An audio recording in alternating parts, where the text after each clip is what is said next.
Hai, selamat datang di channel Alur Cerita Film On Recap. Di video kali ini kita akan membahas sebuah film yang berjudul Shang-Chi The Legend of Ten Rings. Film dari Marvel ini menceritakan tentang seorang anak bernama Shang-Chi yang harus menghadapi masa lalunya setelah bertahun-tahun kabur dari menghindar dari keluarganya. Penasaran kan sama alur ceritanya? Tapi sebelum kita mulai, jangan lupa untuk like dan komen subscribe ya, serta nyalakan loncengnya ya guys. Tanpa lama-lama lagi, yuk langsung saja kita ke alur ceritanya. Film diawali dengan diperlihatkan legenda Ten Rings sejak ribuan tahun silam. Konon katanya pemilik Ten Rings itu akan memiliki kekuatan yang luar biasa serta dijanjikan keabadian. Seorang pria bernama Wen Wu adalah lelaki beruntung yang berhasil mengumpulkan ke-10 cincin tersebut. Selama ribuan tahun, Wen Wu membuat sebuah organisasi bernama Ten Rings yang berisi para prajurit dari berbagai belahan dunia untuk melakukan pemberontakan dan memperoleh kekayaan. Sampai akhirnya di tahun 1996, Wen Wu merasa tertarik dengan sebuah desa. Desa itu bernama Desa Palo. Desa Palo diketahui menyimpan berbagai makhluk. Tanpa membuang waktu, Wen Wu dan anak buahnya pun langsung pergi menyelidiki desa tersebut. Tak disangka, desa Talo yang suci dilindungi dengan sangat ketat. Hal itu dapat dilihat dari kondisi hutan di sekitar desa itu terbentuk seperti labirin, yang bahkan bisa menghimpit siapapun yang mencoba menerobosnya. Alhasil mobil yang ditumpangi oleh Wen Wu kecelakaan dan terjatuh dari atas tebing. Wen Wu yang berhasil selamat masih tidak menyerah. Ia memutuskan untuk menelusuri hutan itu sendirian. Setelah berjalan beberapa saat, ia pun bertemu dengan penjaga desa Talo yang bernama Yang Li. Dengan 10 cincin yang dimilikinya, Wen Wu yakin bahwa ia bisa mengalahkan Yang Li. Namun nyatanya Yang Li yang ditugaskan sebagai penjaga desa bukan tanpa alasan. Ia merupakan seorang prajurit yang sangat tangguh. Sehingga untuk pertama kalinya Wen Wu berhasil dikalahkan. Tak diduga, hal itu pun membuat Wen Wu terpikat akan kecantikan dan kekuatan Yang Li karena cinta mereka ternyata tak mendapatkan restu dari kedua desa. Yang Li pun terpaksa harus meninggalkan tanah kelahirannya dan hidup normal bersama Wen Wu. Tak hanya itu, Wen Wu juga rela melepaskan ke-10 cincinnya dan juga organisasinya agar ia dan Yang Li bisa hidup dengan damai. Dari pernikahan itu mereka pun dikaruniai oleh 2 orang anak, yaitu Shang-Chi dan juga Xiaolin. Pada suatu hari, Yang Ling menceritakan tentang naga dari desa Talo yang sudah memberikannya kekuatan. Setelah itu, ia pun memberikan sebuah kalung untuk Shang-Chi dan Xiaolin. Sebagai hadiah, ia pun berpesan, kapanpun Shang-Chi merasa tersesat, maka kalung itu akan menuntun jalan untuknya. Keluarga kecil itu hidup bahagia dan damai, sampai suatu ketika, sebuah kelompok bernama Iron Gang, musuh bebuyutan Ten Rings, datang ke rumah mereka. Saat Wen Wu sedang keluar, Shang-Chi yang saat itu masih kecil tak bisa berbuat apapun ketika Iron Gang datang dan membunuh ibunya. Akibat kematian Yang Li, Wen Wu pun kembali menggunakan cincin-cincinnya dan menghidupkan kembali organisasi Ten Rings. Ia bertekad untuk membantai semua anggota Iron Gang yang telah membunuh istrinya. Sejak saat itu, Shang-Chi yang dilatih untuk menjadi seorang petarung yang handal. Sampai saat ia beranjak remaja, ayahnya memberikan misi untuk membunuh ketua Iron. Setelah menyelesaikan misi itu, Shang-Chi pun memutuskan untuk meninggalkan dunia yang kelam itu dan kabur ke San Francisco. Bertahun-tahun lalu semenjak kejadian itu, Shang-Chi hidup sederhana sebagai karyawan hotel bersama dengan sahabatnya yang bernama Katie. Pada suatu hari ketika ia dan Katie sedang dalam perjalanan ke hotel, Shang-Chi tiba-tiba didatangi oleh seorang pria yang menginginkan kalungnya. Karena Shang-Chi menolak, pria itu pun memanggil kawanannya untuk menyerang Shang-Chi. Dengan bakat ilmu bela diri yang ia miliki, Shang-Chi pun melawan segerombolan pria tersebut. Aksi pertarungan yang mendebarkan itu pun direkam langsung oleh seorang yang berada di dalam bis. Setelah berhasil mengalahkan beberapa orang, seorang pria misterius yang duduk di kursi belakang tiba-tiba bangun dan langsung mengeluarkan senjata dari tangannya. Dari penampilan pria itu, Shang-Chi tahu betul bahwa mereka adalah bagian dari Tengring yang diutus oleh ayahnya.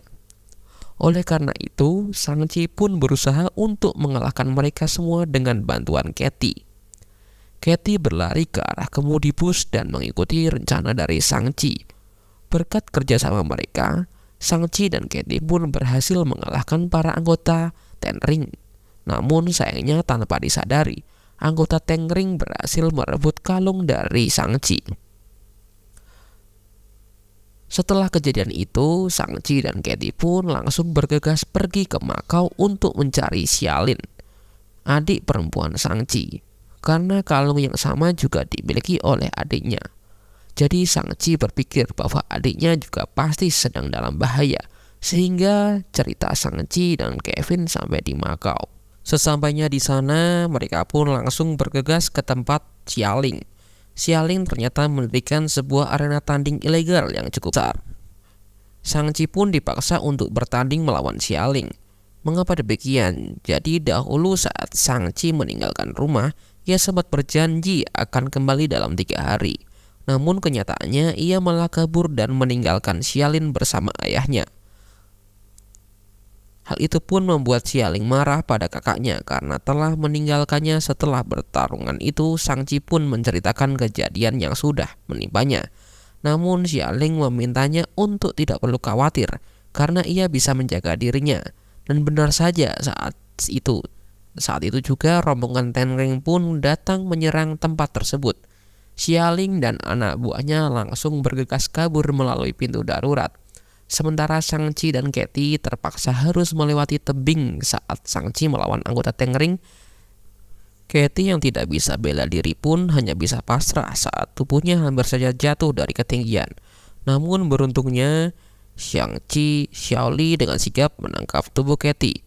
Meskipun awalnya pertarungan kedua kubu itu cukup imbang, namun pada akhirnya Wenwu pun datang ke tempat itu dan langsung menghentikan pertarungan. Setelah itu Shang-Chi dan Xiaolin dan Katy pun langsung dibawa ke markas Shang Tengring. Sesampainya di markas, Shang-Chi dan yang lainnya pun makan malam bersama. Semenjak kematian istrinya, Wenwu diketahui menggali kisah tentang Talo. Dari penelitiannya, ia menemukan bahwa di desa Talo terdapat sebuah gerbang misterius.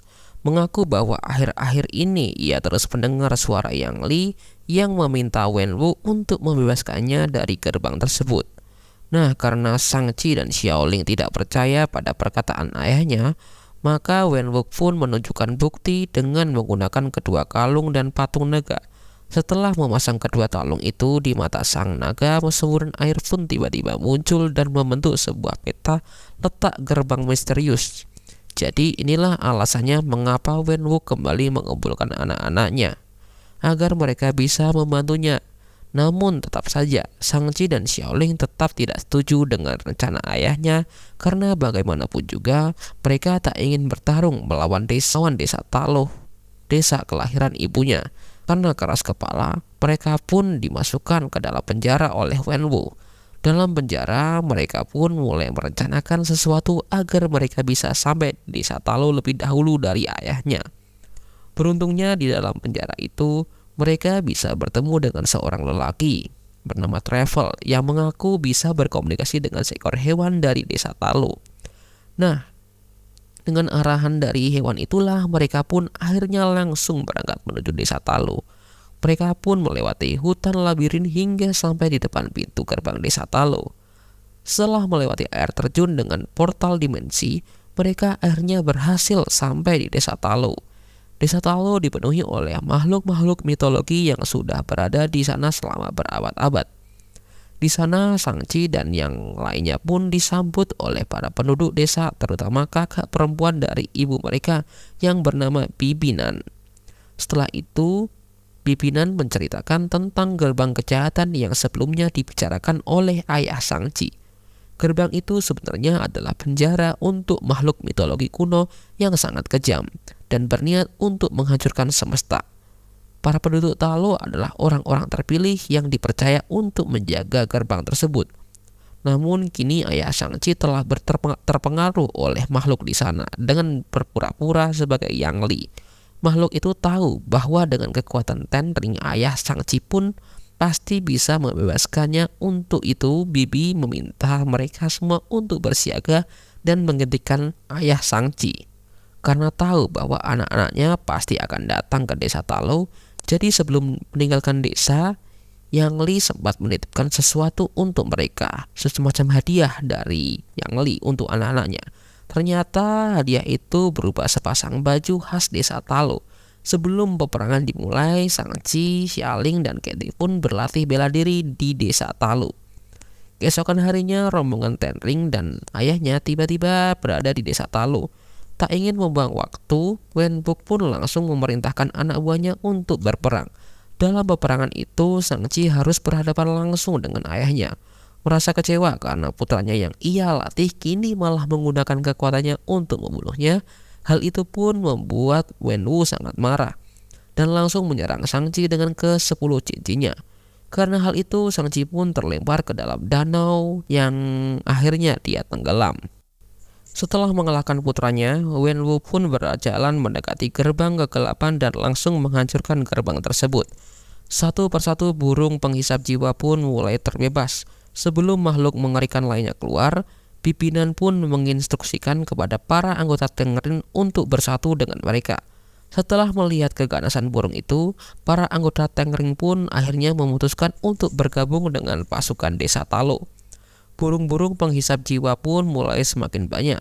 Mereka memburu jiwa-jiwa manusia untuk diberikan kepada makhluk di dalam gerbang, di mana jika makhluk itu mendapatkan jiwa yang lebih banyak, maka makhluk itu akan semakin kuat. Sementara Shang-Chi yang tenggelam di dalam danau tiba-tiba teringat pada cerita-cerita ibunya semasa ia kecil dahulu. Ibunya sering bercerita tentang naga desa Talo yang merupakan bagian dari Shang-Chi. Hal itu pun berhasil membuat Shang-Chi sadar dan langsung dihampiri oleh naga desa Talo.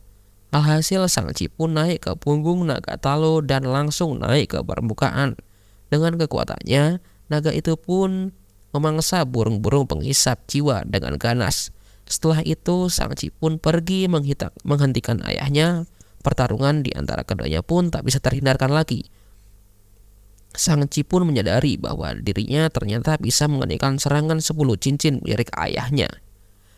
Shang-Chi pun punya kesempatan untuk membunuh ayahnya, namun ia tetap tidak tega melakukan hal itu.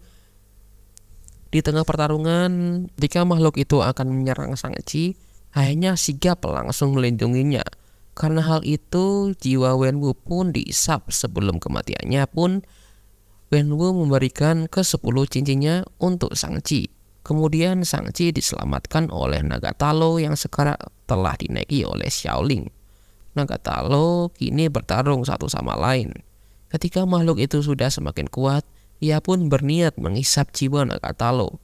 Beruntung sebuah panah tiba-tiba datang menembus leher makhluk tersebut. Rupanya panah itu berasal dari Katie. Nah, kesempatan itu pun langsung dimanfaatkan oleh Shang-Chi dan Xialing untuk melancarkan segala serangan dengan bantuan Shang-Chi dan naga Talo. Shang-Chi pun menembakkan ke-10 cincinnya dan meledakkan tubuh makhluk itu hingga hancur berkeping-keping. Setelah peperangan itu, Shang-Chi dan yang lainnya pun melakukan prosesi penghormatan untuk orang-orang yang gugur pada peperangan itu. Itulah alur cerita tentang Shang-Chi. Semoga teman-teman suka ya sama alur ceritanya. Makasih banyak udah nonton dan sampai jumpa di alur cerita berikutnya. Bye-bye.